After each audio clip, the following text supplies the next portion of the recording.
So another thing to note is that a lot of people online talk about getting cotton swabs and trying to clean everything with a cotton swab, or getting a credit card and wrapping it in tissue paper or some kind of a cloth or something to get down inside of your 62-pin connector there.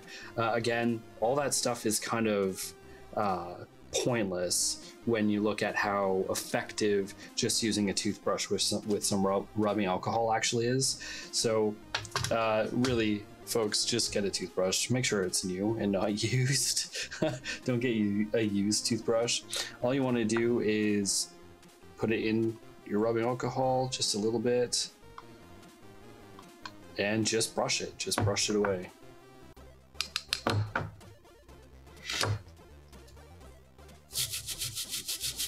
Don't be afraid to use a little bit of elbow grease.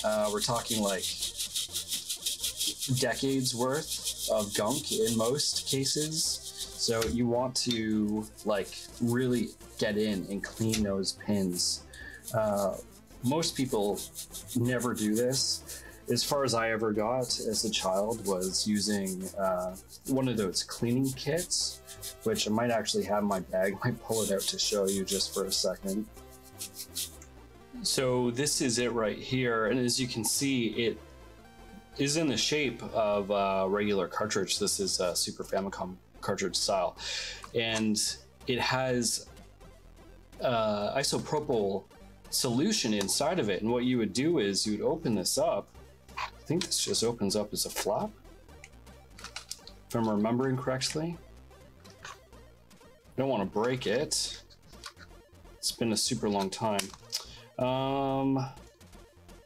Yeah, I might actually have to unscrew this bottom part to open it up. But as you can see in the center here, this is a little board wrapped in a it's not microfiber cloth, it's some kind of an absorbent cloth for the isopropyl alcohol. And what you would do is just punch it in and out. And I might actually use that here a little bit too, but the toothbrush is super effective. I only did this a few times as a kid. Complete cleaning system, it's called. Yeah, pretty interesting little bit of history on that, but I'll put that aside and we'll get back to using the toothbrush.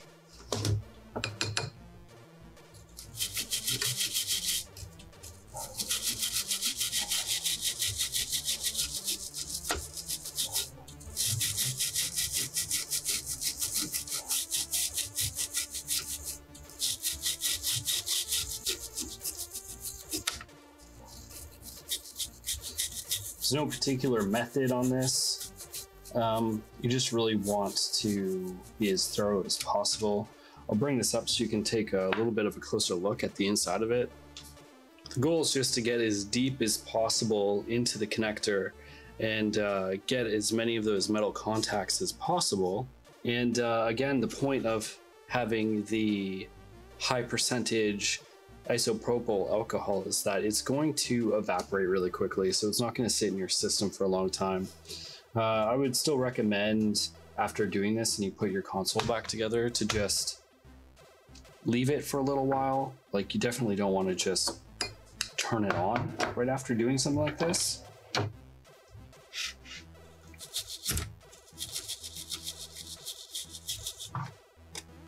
Scrub down at the base of everything.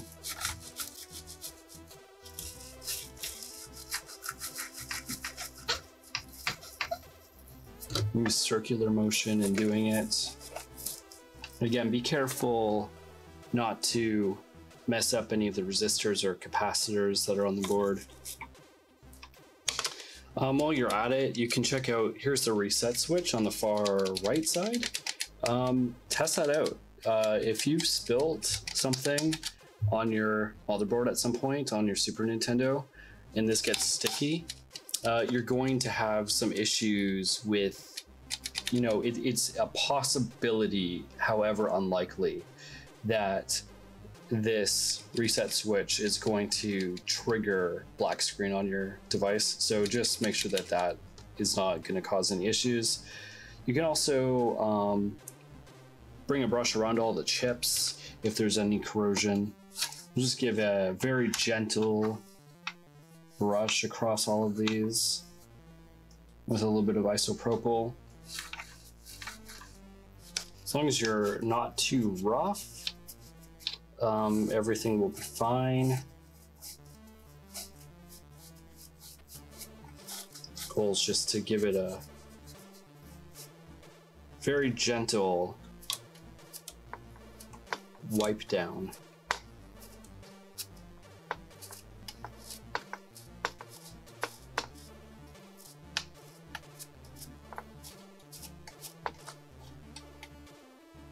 You could clean different traces on the back. My motherboard is actually really clean, so I'm not going to touch any of this, but it's worth taking a look at on your own board.